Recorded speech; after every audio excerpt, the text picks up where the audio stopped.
Oligui à sa demande. Son bureau de commandant en chef de la GR, nous nous sommes rencontrés, on n'était pas deux. Il était entouré du général Baraswaga, commandant en chef de la gendarmerie, de son directeur de cabinet de l'époque, le colonel Makan Nembe. Nous nous sommes entretenus, l'entretien a duré à peu près 1 heure, et au cours de cet entretien, ils m'ont proposé de continuer à servir comme premier ministre du gouvernement. Je leur ai dit que ça ne m'intéressait pas, qu'il y avait eu un coup d'État et que je faisais partie de l'exécutif et que ce coup d'État m'avait concerné. Ils ont insisté, j'ai dit que j'y réfléchirais. Et puis, autour de 14 heures, est arrivé l'ambassadeur de France et je me suis retiré, je suis rentré chez moi. Tout simplement. Bah, que voulez-vous que je vous dise d'autre? Je suis rentré chez moi, j'ai dit que j'allais y réfléchir puisqu'il avait insisté. Et le 31 août, je crois qu'on était au mois d'août, me semble-t-il. Le 31 août, j'ai été à nouveau appelé par le directeur général du protocole d'État, M. François Ekouta, pour me dire que j'étais attendu à 21 heures auprès du général Oligui. On était sous couvre-feu, je m'en suis inquiété. Il m'a dit non, on enverra une escorte vous chercher. Et ma sécurité m'a amené au palais à 21 heures le 31 août.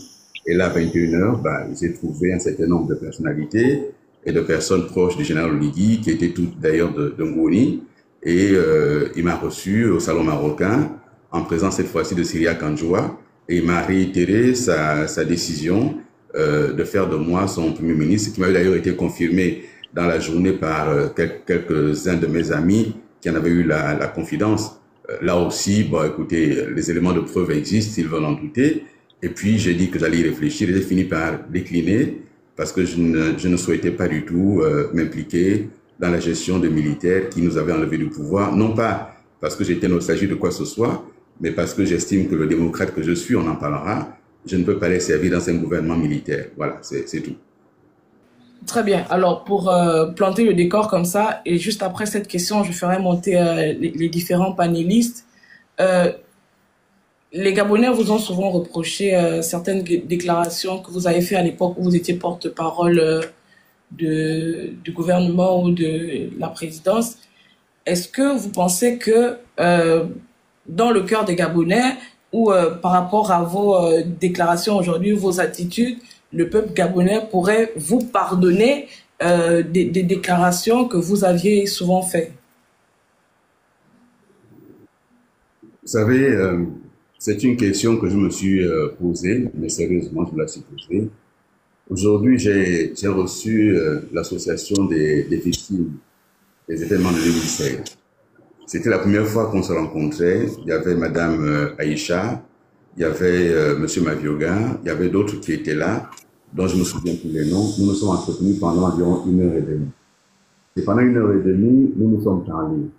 Et je n'oublierai pas ce que Madame Aïcha m'a dit aujourd'hui. Elle m'a regardé dans les yeux et elle m'a dit, vous savez, on a beaucoup hésité à venir vous rencontrer. Nous avons fait plusieurs réunions et on s'est dit, est-ce qu'il faut qu'on aille voir Monsieur Bidi Binzé? Parce que moi, Aïcha, je ne peux pas dire que je vous déteste, je vous hais. J'ai de la haine pour vous. J'ai entendu cela dans mes oreilles. Nous nous sommes entretenus également avec M. Mavioga qui m'a raconté l'histoire de son fils que ce jour-là a été tué, non pas au QG de Jean-Ping, mais chez lui, dans son quartier. J'ai écouté d'autres témoignages, madame. Est-ce que les Gabonais me pardonneront les déclarations que j'ai faites? Je l'espère. J'espère qu'ils me pardonneront ces déclarations-là. Je m'en suis excusé. J'ai dit que j'avais donné la version officielle et que je n'avais aucun moyen institutionnel et personnel de vérifier le nombre de morts qu'il y avait à part les chiffres de la police qui m'ont été communiqués. Et ces chiffres de la police, je n'ai pas été le seul à le communiquer. Monsieur Paco Moubele, ministre de l'Intérieur, a communiqué les mêmes chiffres. Les preuves existent, des coupures de journaux d'époque existent. Et donc, je comprends que les Gabonais m'en aient voulu. Lorsque on perd son enfant, lorsqu'on perd un parent, lorsqu'on perd un voisin, et lorsque vous avez vécu ces choses-là, et que vous avez quelqu'un à la télévision qui vient vous dire, il y a eu 3 morts, il y a eu 8 morts, je peux comprendre que ceux qui ont vécu cela aient de la haine, je peux le comprendre. Mais ce que je dis simplement, c'est que je n'étais pas en capacité, sur l'instant, de savoir le nombre de morts qu'il y avait. Je n'étais pas ministre de l'Intérieur, je n'étais pas ministre de la Défense, je n'étais pas dans les opérations en tant que commandant en chef, je ne suis pas militaire. j'étais porte-parole. Et j'ai donc porté la parole des chiffres officiels que le gouvernement a communiqués. On m'en a voulu, on m'en va encore aujourd'hui. C'est, comment vous dire cela?